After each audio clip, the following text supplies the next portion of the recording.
Muy bien, creería que estamos casi todos.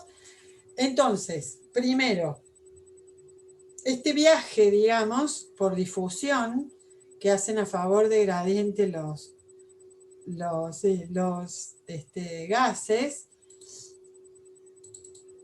en este caso el oxígeno está guiándose, digamos, siendo movido, la fuerza de empuje para moverlo, está haciendo un gradiente de presión parcial que lo lleva desde el aire, que viene con nuevo oxígeno, a pasar por la superficie de intercambio hasta el plasma y todos los glóbulos rojos que están pasando por aquí. Yo uso esta analogía, me gusta decir que es como si acá hubiera una corriente con carritos que van pasando y que se van cargando de oxígeno, que son justamente los glóbulos rojos, que serían esta especie de carritos con 4 lugares para cargar una molécula de oxígeno cada uno de esos 4 lugares en cada uno de los carritos de hemoglobina, ¿sí? Y todo el glóbulo rojo es una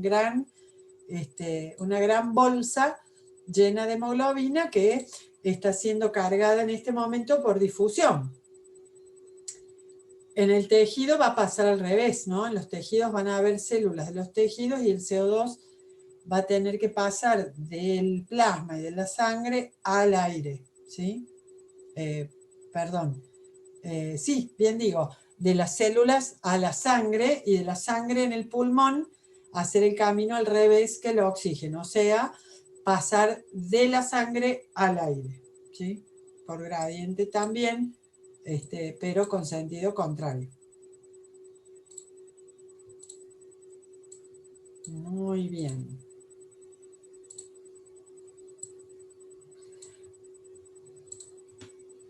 Bueno, la última pregunta que estaba en el chat anterior, de Melina, que yo no la había visto, era si podíamos repetir lo de la superficie de intercambio. La superficie de intercambio, nosotros cuando vimos difusión, vimos las leyes de difusión. Sí, está bien. Y en esas leyes de difusión la difusión es mayor cuanto mayor es la diferencia de presión, o sea, de gradiente entre un compartimiento y otro. Es inversamente proporcional, no, más que inversamente proporcional el espesor que debe atravesar, o sea, la distancia. Esto es importante acá, porque nosotros vemos que va disminuyendo la velocidad de difusión con el cuadrado de la distancia. Entonces, si yo acá tengo como superficie de intercambio la célula neumocito 1 aplastada, que es esta, la membrana basal de la célula endotelial y todo el citoplasma de la célula endotelial. Y entre ambas suele haber, sobre todo en las esquinas, digamos, del alvéolo, un pequeño conectivo con elástico. Entonces, la barrera que hay que atravesar, los gases tienen que atravesar, son el neumocito 1, la célula endotelial, las membranas basales y el conectivo elástico. Todo esto no debe superar un promedio, como les dice acá, de 1,5 micrómetros, que puede ir de 0,1 a, cuando hay más conectivo acá, 1,5 micrómetros. Pero si yo tengo 2,5 y tengo un micrómetro más, tengo un micrómetro más de distancia, ¿sí? Entonces, si yo tengo más distancia, o sea, si esto aumenta su espesor, yo voy a tener una velocidad disminuida con el cuadrado de eso, o sea, mucho más lento, para pasar si esto está edematizado o inflamado. O sea, ¿qué nos tiene que quedar de esto? Los gases están difundiendo, por lo tanto, están bajo las leyes de la difusión. Si el gradiente es pobre, o sea, si el oxígeno que yo estoy respirando adentro de un sótano de un boliche, donde están consumiendo el oxígeno, hay poco, ya el gradiente es menor. Si esa es una de las causas, ir a la altura o a un lugar donde el oxígeno sea consumido por combustión, por un calefón, por lo que fuera.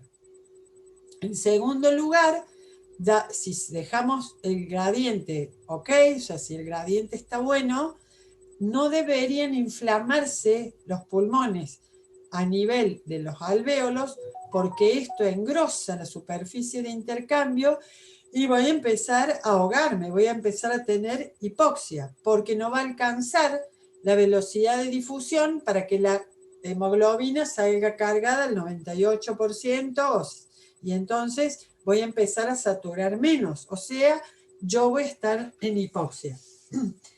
El estrechamiento de las vías de conducción que haga que el aire no se renueve acá es otra causa de baja del gradiente, ¿sí? Y estas son las causas básicamente de las enfermedades respiratorias, o sea, un problema de engrosamiento de las paredes de intercambio, de las superficies de intercambio, un problema de conducción del aire que es poco o que no sale con facilidad, entonces el aire no se renueva, entonces el gradiente de oxígeno baja. Y bueno, y las otras ya tienen que ver con la perfusión de la sangre arterial al pulmón, o sea que no haya inconvenientes en la presión arterial y el riego sanguíneo a los capilares pulmonares, o sea que si yo tengo un embolia, un trombo en las arterias pulmonares en alguna parte del pulmón, esa parte me queda también en hipoxia porque me queda con insuficiente riego sanguíneo para cargar oxígeno. Y las anemias y demás que hacen que estos eritrocitos sean o pocos, o si están en buen número, tengan poca hemoglobina, o que la hemoglobina esté mutada. Entonces estas son las causas de la falta de oxigenación de la sangre a nivel pulmonar, ¿sí? O sea, cualquier cosa que interrumpa este riego ya hace que este intercambio acá sea insuficiente. Perdón, este riego sería. Este riego hace que este intercambio sea suficiente y esta sangre que entra aquí azul va a salir azul rosada, a lo sumo, y no roja. Bien. Bien. Y volvemos a donde estábamos, que eran las funciones pulmonares. Aparte del reservorio de sangre, el órgano filtro, el importante en la inmunología, era importante hablar de lo que dije, absorción alveolar. Los alvéolos funcionan como bombas aspirantes, se llevan todo el líquido posible con cada ciclo cardíaco y con cada ciclo respiratorio fundamentalmente. Por dos causas. Una, como les dice acá, aún echando líquido en la tráquea, si hago inspiraciones, expiraciones, se va a ir el líquido. ¿Por qué? Porque si ustedes piensan, la sangre que va a ir a regar al pulmón proviene del corazón derecho. Y el corazón derecho acaba de recibir la sangre venosa. Y la sangre venosa acaba de recibir el aporte del hígado. Entonces, entre que recibe todas las proteínas absorbidas en el intestino de los alimentos, más todo lo que el hígado libera a la sangre de proteínas plasmáticas, esa sangre venosa que el corazón derecho lleva a los pulmones tiene una gran cantidad de proteínas plasmáticas. Por lo tanto, la tensión o presión coloide-osmótica de la sangre pulmonar es muy alta. Esto significa que cuando uno mira estos grafiquitos que yo les suelo mostrar, esta sangre en estos capilares retiene con mucha fuerza el agua porque tiene más proteínas plasmáticas y eso evita que salga mucho líquido al intersticio pulmonar. Entonces, una de las razones por las cuales se absorbe todo el agua que entre a los alvéolos o que entre por la tráquea y los bronquios es porque la presión coloide-osmótica o oncótica debido a las proteínas es muy alta, absorbiendo todo el agua hacia los capilares pulmonares. La segunda razón es que las pleuras, el espacio pleural, funciona como una bomba aspirante también. Y ya voy a volver a esto. Este grafiquito dice Silverton que es para explicar que si los pulmones fueran un solo alvéolo serían como un globo de aire o lleno de aire, y el espacio pleural sería como si otro globo lo hubiésemos puesto rodeando al alvéolo. O sea, este globo rojo, digamos, que está exagerado, hecho mucho más grande proporcionalmente, sería el espacio pleural con las dos pleuras, la visceral aplicada sobre el pulmón y la parietal aplicada sobre las costillas y la caja. Y estas láminas pleurales, láminas pleurales son elásticas y tienen capilares pleurales, o sea, también están muy irrigadas, y cada vez que nosotros distendemos la caja,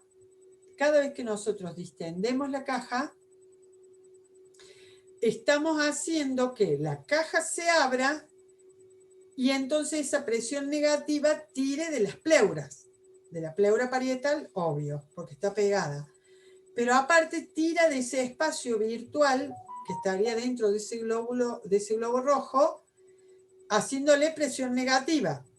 Y a su vez eso tironea de la pleura pulmonar abriendo el pulmón, que es lo que yo les decía. No es que el aire abra el pulmón, sino la caja se amplía. Al aumentar el volumen disminuye la presión y hace que el pulmón se estire, y entonces ahí hace presión negativa y entra el aire. Pero esas pleuras están sujetas a que todos esos capilares que hay en las pleuras estén apretados por el pulmón, aflojados por el pulmón en la expiración. Se los comprime y se los libera en la expiración. Entonces, eso es lo que, cuando yo inspiro, hago que todos esos capilares pleurales se estiren, digamos, con su sangre, y cuando yo expiro, vuelven a aspirar, digamos, el exceso de aire líquido. En principio es líquido, por eso nunca debería haber líquido en las pleuras, o sea, en el espacio pleural.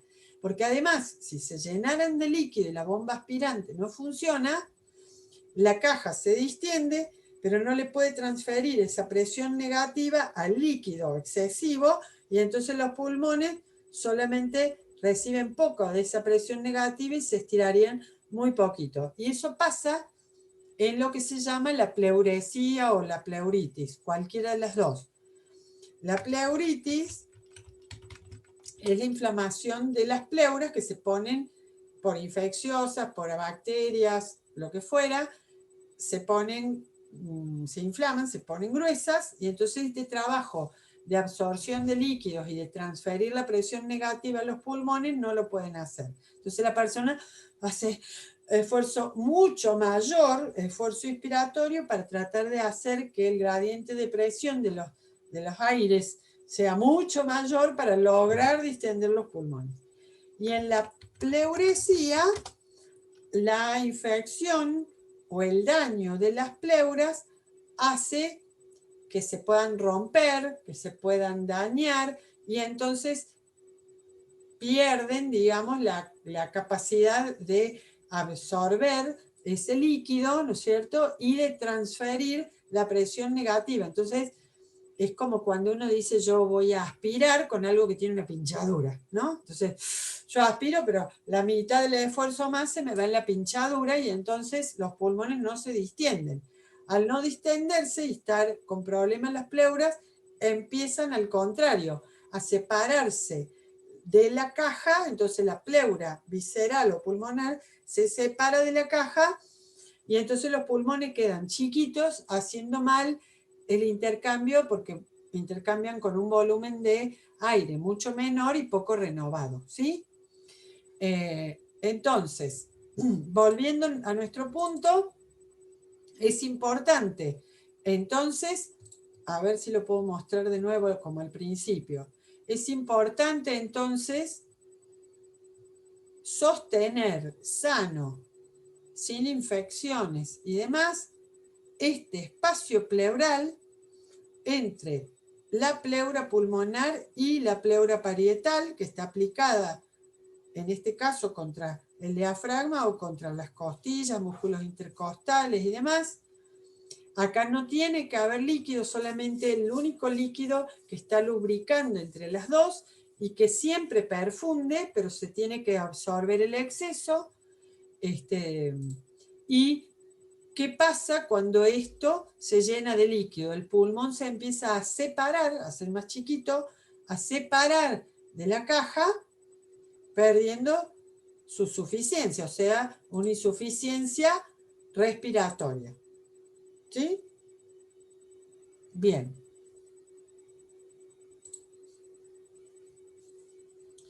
Eso también es conocido como atelectasia o neumotórax. Ahora ya vamos a llegar a que dice Federico. Ese líquido acumulado puede ser una de las muestras, muy bien, exacto, que lleguen a un laboratorio para analizar, por ejemplo, cultivo bacteriano. Muy bien. Cuando se ve la atelectasia, o sea, en la imagen se observa una parte negra acá alrededor de uno o de los dos pulmones, cuando se observa fiebre o la BCG alterada y otras cosas indicativas de que puede haber una infección, o si hay proteína C reactiva alta y todo lo que les explicaron, y bla, bla, bla, entonces puede, con la insuficiencia respiratoria, la mala saturación y demás, si nos dan bien los rojos, la hemoglobina y demás, confirmar un problema a nivel pulmonar. Y si hay una imagen que se ve un halo negro acá, una atelectasia, un neumotórax, entonces, como dice Federico, puede que pidan una muestra del líquido pleural. Perdón, Maja. Dale, dale. Algo chiquitito. Justamente en una condición normal no van a sacar líquido de la pleura porque hay 3 mililitros de líquido pleural entre las pleuras, o sea, hay nada en toda la superficie.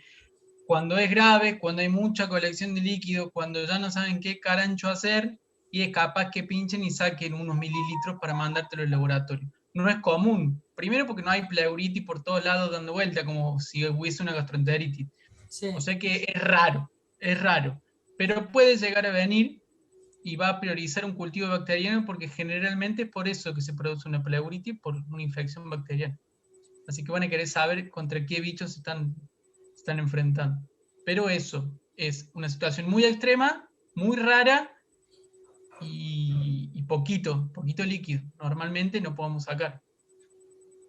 Claro, y los indirectos como el análisis de esputo, si la persona tiene una tos productiva o la enfermedad es de secreción bronquial productiva, bueno, ahí a veces se puede analizar el esputo y ahí encontrar las bacterias que estén ocasionando la infección, si fueron infecciosas, ¿no?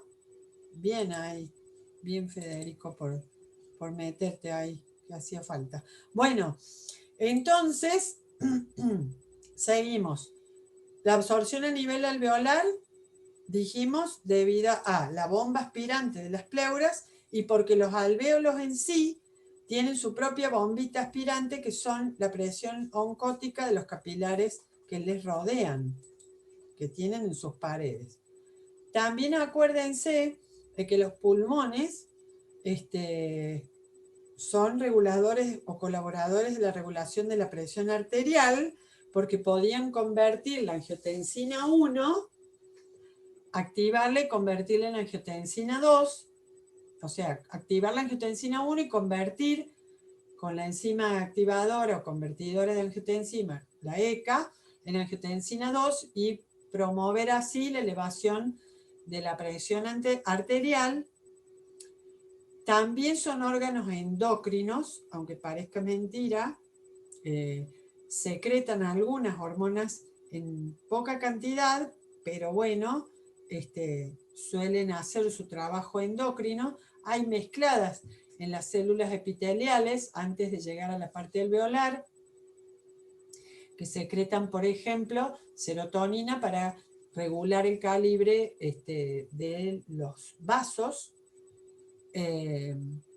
Otra cosa que suelen hacer las células pulmonares es almacenar glucosa en forma de glucógeno, algo que solo hemos mencionado que hacen los músculos y el hígado, en muy poca cantidad, pero suelen tener algunas células un almacén de glucógeno destinado, por supuesto, a, en casos de hipoxia o de poca riego capilar, poder recurrir a una reserva de glucógeno, y en el REL tienen algo de glucogenasa con la cual pueden liberar glucosa, y si no, liberar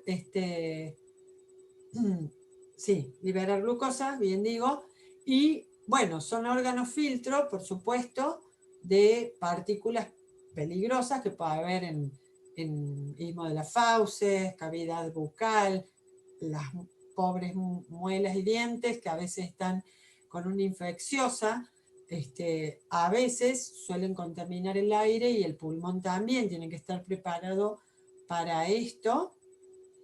Y en este caso hay que tener en cuenta que hay dos direcciones del batido ciliar. Uno desde arriba hacia abajo para llevarlo a tragar a la faringe, y todo el árbol bronquial que bate hacia arriba para llegar hasta faringe para poder deglutirlo. Eso es muy interesante. Bueno, también las células de los pulmones, como dice acá, receptan señales colinérgicas, acetilcolina, adrenérgicas, adrenalina y noradrenalina, porque están sujetos también al control nervioso y humoral, que ya lo conocemos, del simpático y del parasimpático. En este caso, ese control, ¿dónde termina? Terminan los últimos bronquios que tengan tejido muscular liso. Obviamente los pulmones van a tener tejido muscular liso y van a estar bajo el control simpático y parasimpático, salvo que ustedes conozcan a alguien que en forma voluntaria, como si fuera somático o voluntario, pueda decir, bueno, ahora voy a incentivar el trabajo de mi lóbulo superior del pulmón derecho. Están bajo el sistema autónomo y bajo el simpático y parasimpático. Muy bien. Vamos entonces ahora a mirar este gráfico, que es lo que ya sabemos de la ramificación de las vías aéreas, cómo van aumentando las divisiones o bifurcaciones, cómo va bajando el diámetro. Arrancamos con 22 milímetros en la tráquea, terminamos en menos de 1/3 de milímetro a nivel de los saquitos o de los conductos alveolares. Pero como el área de sección transversal, en vez de bajarme, me aumenta, porque yo acá tengo 2,5 centímetros cuadrados, pero acá si sumo todos los bronquiolos terminales, respiratorios y los conductos alveolares, voy a llegar a más de 1.000.000. O sea, lo mismo que pasaba en el circulatorio con las arteriolas, tocar acá los últimos bronquiolos que tienen regulación del músculo liso es cerrar o abrir todo el árbol bronquial, digamos, por decirlo así torpemente. Regular los bronquiolos, que son billones, es cerrar o abrir mucho la conducción del aire, ¿sí? Entonces, noradrenalina o adrenalina puestos a través del parasimpático aquí, recuerden que esto es parecido al cardiovascular, ¿no? Entonces, esto me puede significar una actividad de cierre, mientras que la acetilcolina acá es inhibitoria y los colinérgicos me van a abrir el músculo liso de toda esta porción, dejándome entrar más aire, ¿sí? Más aire. Entonces, adrenalina, noradrenalina estimulan al ciclo cardíaco, estimulan el ciclo respiratorio y abren entonces los bronquios. No me digan al revés. Si yo tengo más sangre para oxigenar y circular porque estoy en estrés, lucha o huida, tengo que abrir más aire para que se renueve más el aire alveolar y entonces se sature mejor la hemoglobina para esta situación.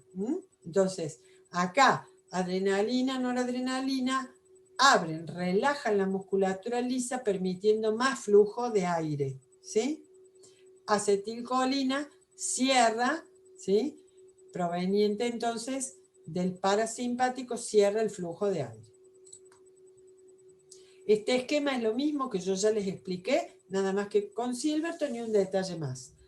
Aparte de que si uno mira la superficie de la tráquea o de un bronquio, va a ver la mucosa, va como los cilios baten en este caso hacia arriba el mucus para luego ser deglutido, de vez en cuando aparecen hacia los conectivos profundos glándulas submucosas bien grandotas para aportar mucho de este mucus. Pero acá hay otro factor. En el epitelio que sería están las células con los cilios, las caliciformes que también secretan mucus, pero miren un detalle. Los cilios no pueden mover fácilmente el mucus, entonces las células secretan agua salada. Y el agua salada se interpone entre el ámbito acuoso de las células y el mucus. Estas son partículas atrapadas por el mucus que está yendo en dirección hacia arriba por el batido ciliar, pero en realidad los cilios están batiendo esta interfaz de agua con cloruro de sodio y sobre ella nada el mucus que se mueve más fácilmente para arriba. Si los cilios batieran directamente el mucus sería un poco más gasto de energía y más lento que con esta agua salada. Entonces lo que explica Silverton acá es esto. Estas son las células del epitelio. No lo voy a hacer muy complejo, es simplemente esta sería esta agua salada y acá arriba estaría el mucus. ¿Cómo se hace para secretar cloruro, sodio? Y este va a traer solo el agua. ¿Por qué? Porque justamente el agua va a seguir a los solutos. Entonces, en realidad lo que se hace es, las células dentro no tienen mucho cloruro ni sodio, pero sí hay fuera, por el trabajo de las bombas, etcétera, etcétera. Entonces, lo que se va a hacer es básicamente, por el trabajo de las bombas, se saca el sodio, pero ahora se le va a permitir el transporte paracelular al sodio, siguiendo ¿a quién? A un bombeo en realidad del cloruro. Entonces, se lleva el cloruro hacia afuera, el sodio y el agua por transporte paracelular lo siguen y acá se forma un agua salina. Más que eso no hace falta saber. Pero eso, arriba de esta agua salada, digamos salina, flota el mucus y entonces los cilios lo baten con mayor facilidad. Bueno, esto es fácil, es que si comprimo el volumen de un gas, entonces la presión me aumenta, ley de Boyle, la ley de Dalton, relacionando, digamos, que si yo aumento la presión, disminuyo el volumen, todas estas cosas que ya hemos estado diciendo, y que, en definitiva, acá lo más importante de Dalton es, ¿por qué hablamos de presión parcial de oxígeno o de dióxido de carbono? Porque siempre están con otros gases. Pero la suma de esas presiones parciales de todos esos gases hace a la presión de la mezcla. Entonces el aire atmosférico tiene 760 milímetros de mercurio porque es la suma de la presión parcial del nitrógeno, más el oxígeno, más el CO2, más el CO, más el metano y más todos los gases que hay en la mezcla. Entonces por eso cuando hablamos solo del oxígeno hablamos de su presión parcial, porque es su parte de presión en toda la mezcla. Eso está diciendo Dalton. ¿Y esto? ¿Qué quiere decir todo esto? Bueno, que una persona en reposito, sentadita, aburrida, en fisio, tiene un volumen corriente o un volumen de ventilación pulmonar que para mí puede ser 470 mililitros, para Pilo puede ser 550, para Gianfranco puede ser 460. ¿Y de qué depende eso? Primero, hay una constitución genética, hay cajas grandes y cajas más chicas. Un cuerpito así no es lo mismo que un cuerpo así. La diferenciación sexual, los varones tienen caja porque tienen tórax más grande.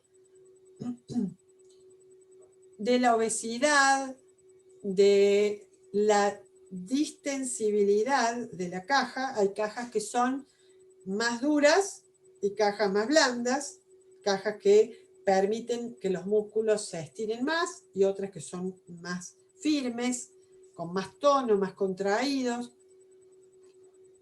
Entonces, una caja con mayor distensibilidad es como un globo que se estira más, un globo más blando, ¿sí? Pero no es lo mismo que hablar de la elastancia, que sería la elasticidad. Elastancia es el término correcto, pero también le decimos elasticidad. ¿Por qué? Porque una cosa es cuán blanda es para dejarse estirar, pero si queda así y se vuelve poco, tiene poca elastancia.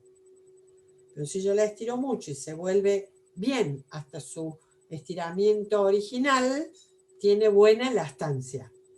Entonces, esto sería como un elástico que lo estiro fácil o poco, ¿sí? Distensibilidad, pero un elástico que lo estiro mucho y se vuelve poquito porque se estira de más, tiene poca elastancia. Entonces, de este tipo de cosas depende, en principio, el gradiente generado para cuánto aire ingresa. Entonces, cajas grandes, muy elásticas y con mucho compliance o elastancia o lo que sería distensión, bueno, su volumen corriente puede ser de 580, 600 mililitros por vez. Un grandote tiene más volumen corriente. Pero también intervienen los factores internos como si están limpios los bronquios, que eso es peor y aumenta más la resistencia cuanto más chiquito es el bronquio. Entonces, si los bronquiolos están cargados de secreción mucosa, entonces tienen menos diámetro disponible para el paso del aire. En las bronquitis, ¿qué ocurre? Bronquitis es que los bronquios se inflama la pared y se llena de secreción adentro. Entonces, en las bronquitis estamos con dificultad respiratoria porque ha disminuido el calibre efectivo de conducción. Entonces, también el saturar bien, digamos, el manejar buenos volúmenes corrientes y volúmenes inspiratorios también dependen de la limpieza y de las secreciones del árbol bronquial. Muy importante. Esto también se acota que en el caso de la neumonía que colapsan parcialmente los alvéolos, no. En la neumonía técnicamente es una infección bacteriana, que generalmente, por supuesto, va a ser por el género neumococo, que anidan en los intersticios, o sea, en esos conectivos que abundan más justamente en la ramificación de los bronquios, cerca de los bronquios principales, y que van tomando, haciendo nido dentro de estos intersticios, inflamando a los cañitos que tienen insertos ahí, que son los bronquios. Entonces, la neumonía es la inflamación generada por el neumococo, por sus toxinas, porque se está alimentando a su vez de estos jugos pulmonares y proliferan. Y con sus toxinas inflaman y entonces la dificultad respiratoria aparece en el árbol bronquial, pero muy acentuada en las inflamaciones, o sea, visibles en las imágenes de la raíz de los bronquios. Por eso la neumonía se ve como todo un árbol blanquecino alrededor acá del mediastino y entrando en los pulmones. Si se hace mucho más grave, llega a agarrar todo el parénquima pulmonar, más que el estroma, Y entonces tenemos infiltración de líquido, o sea, líquido alveolar, líquido pleural metiéndose en los alvéolos y ya cursa el edema pulmonar, el líquido gana el volumen que tendría que ocupar el aire y empieza la insuficiencia respiratoria, porque además la arteria pulmonar tiene que insuflar sangre a un espacio en donde ya hay líquido. Tiene un pi, o sea, una resistencia del líquido ya existente importante. Yo tuve, dice Melina, una neumonía atípica. Como no me sacaron líquido pulmonar para analizar, me quedaron cicatrices. Sí, porque todo el tejido, como vimos antes, todo el tejido funcional, en el hígado, en el vaso, en el pulmón, que muera en el momento de la infección, de la lucha del inmune con los patógenos y demás, va a haber muertes de células que no van a resistir esto, y todo ese tejido muerto enseguida vienen de ese conectivo elástico, hay reserva de celulitas fibroblásticas que dicen, yo ahora soy fibrocito pulmonar, y empiezan a armar el colágeno y hacen una muralla, en definitiva. Dice, acá hubo muerte, como buen soldado, amurallo. Entonces, me salió como señora de Barrio Norte, amurallo. Entonces hacen un conectivo densito, fibroso ahí, y eso se llama fibrosar el órgano. O sea, hacer una cicatriz es fibrosar. Fibrosar es hacer un conectivo con buenas fibras donde hubo tejido funcional. Entonces, si es hígado, vamos a ver un hígado fibrosado con vetas amarillas. Si es un vaso igual, y si es un pulmón, vamos a ver que en vez del tejido suave, algodonoso, espumoso de los alvéolos, vamos a ver rayas de cicatrices. Y normalmente, si es por neumonía, más gruesas cerca del mediastino, digamos, ¿sí? Bueno.